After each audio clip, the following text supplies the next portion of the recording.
ജാലിയൻ വാലാബാഗ് സംഭവത്തെ ഇതിവൃത്തമാക്കിയ കേസരി ചാപ്റ്റർ 2 എന്ന ബോളിവുഡ് ചിത്രം ചരിത്രത്തിൻ്റെ ഓർമ്മപ്പെടുത്തൽ കൂടിയാണ്.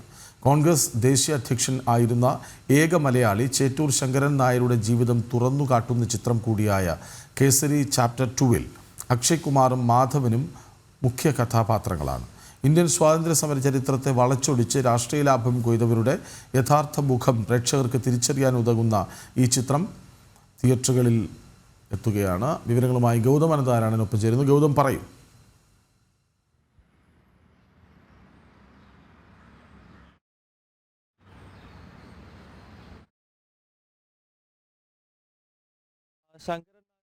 അധ്യക്ഷനായിരുന്ന ഏക മലയാളിയായിരുന്നിട്ട് കൂടിയും കേരളത്തിലെ കോൺഗ്രസ് പാർട്ടി എന്നും തീണ്ടാപ്പാടകലെയാണ് ശങ്കരൻ നായർക്ക് സ്ഥാനം കൽപ്പിച്ചത്.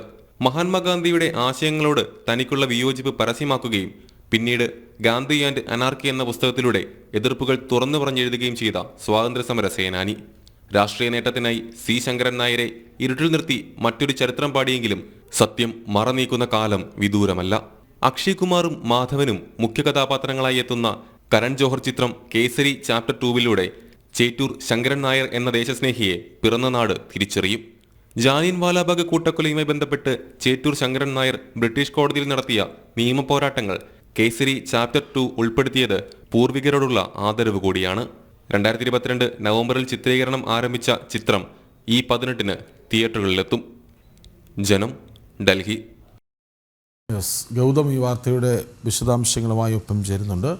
ഗൗതം, ഈ സ്വാതന്ത്ര്യ സമരത്തെ വളച്ചൊടിച്ചവരുടെ രാഷ്ട്രീയ മുഖം അത് വെളിവാക്കുന്നതോ ചിത്രം?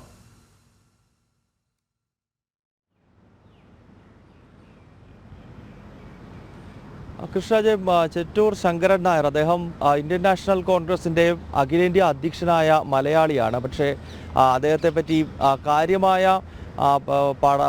പഠന വിഷയങ്ങളായോ അല്ലെങ്കിൽ അദ്ദേഹത്തെ പറ്റി കാര്യമായ എഴുത്തുകളോ ഒന്നും തന്നെ നമ്മൾ കേരളത്തിൽ കാണാറില്ല. കോൺഗ്രസിൻ്റെ നേതാക്കൾ തന്നെ അദ്ദേഹത്തെ പറ്റി നിശബ്ദത പാലിക്കുന്നുവെന്നത് നമ്മൾ പലപ്പോഴും കാണുന്നതാണ്. ജാലിയൻ വാലാബാഗ് കൂട്ടക്കൊലയ്ക്കെതിരെ അതിശക്തമായി പ്രതികരിക്കുകയും അന്ന് വൈസ്രോയിയുടെ കൗൺസിലിൽ അംഗമായിരുന്ന ഏക ഇന്ത്യക്കാരനായിരുന്നിട്ടും അദ്ദേഹം ആ സ്ഥാനം രാജിവെക്കുകയും ഒക്കെ ചെയ്ത വ്യക്തിയാണ്. മാത്രമല്ല, നിസ്സഹകരണ പ്രസ്ഥാനം ഉൾപ്പെടെ കോൺഗ്രസിൻ്റെ പല നയങ്ങളെയും അദ്ദേഹം പിന്നീട് രൂക്ഷമായ ഭാഷയിൽ വിമർശിക്കുന്ന ഒരു കാഴ്ചയുണ്ടായിരുന്നു. പ്രത്യേകിച്ച് നമുക്കറിയാം, നെഹ്റുവിൻ്റെയൊക്കെ പല സമീപനങ്ങൾക്കെതിരെ തീവ്ര ദേശീയവാദികൾ അതിശക്തമായ നിലപാട് സ്വീകരിച്ച ചരിത്രം ഇന്ത്യയുടെ സ്വാതന്ത്ര്യ സമരവുമായി ബന്ധപ്പെട്ട് നമുക്ക് കാണാൻ സാധിക്കും. അപ്പോൾ അത്തരത്തിൽ ധീരമായ നിലപാട് സ്വീകരിച്ച ഇന്ത്യൻ നാഷണൽ കോൺഗ്രസിൻ്റെ 1897 കാലത്ത് അഖിലേന്ത്യാ അധ്യക്ഷ സ്ഥാനത്ത് എത്തിയ മലയാളിയാണ് ചേറ്റൂർ ശങ്കരൻ നായർ. പക്ഷേ അദ്ദേഹത്തെ പറ്റി കോൺഗ്രസ് നേതാക്കൾ വിസ്മരിക്കുന്നു, അല്ലെങ്കിൽ കോൺഗ്രസിൻ്റെ ദേശീയ നേതാക്കൾ പോലും അദ്ദേഹത്തെ പറ്റിയുള്ള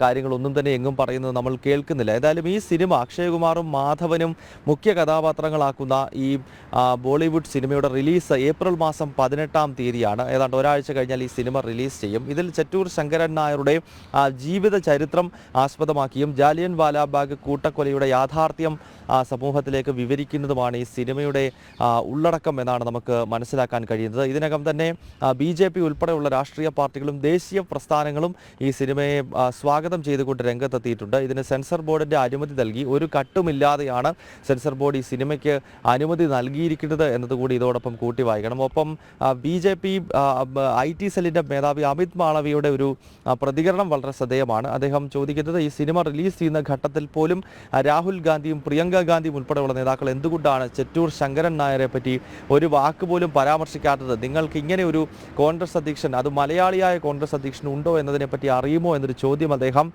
അദ്ദേഹത്തിൻ്റെ സോഷ്യൽ മീഡിയയിലൂടെ ഉന്നയിച്ചിട്ടുണ്ട്. അതിനോട് കോൺഗ്രസ് നേതാക്കളൊന്നും പ്രതികരിച്ചിട്ടില്ല. പക്ഷേ തിരുവനന്തപുരം MP ശശി തരൂർ മാത്രമാണ് ശങ്കരൻ നായരുടെ ചരിത്രം വ്യക്തമാക്കുന്ന ഈ സിനിമയെ പ്രശംസിച്ചുകൊണ്ട് രംഗത്തെത്തിയത്. അദ്ദേഹത്തിൻ്റെ ലെഗസിയും അദ്ദേഹത്തിൻ്റെ ചരിത്രവും പുതുതലമുറയിലേക്ക് എത്തേണ്ടത് അനിവാര്യമാണ് എന്നൊരു പ്രതികരണം കോൺഗ്രസിൻ്റെ മുതിർന്ന നേതാവും തിരുവനന്തപുരം MP-യുമായ ശശി തരൂർ നടത്തിയിട്ടുമുണ്ട്. കൃഷ്ണരാജ്, വിവരങ്ങൾ നൽകുകയായിരുന്നു ഗൗതം അനന്തനാരായണൻ.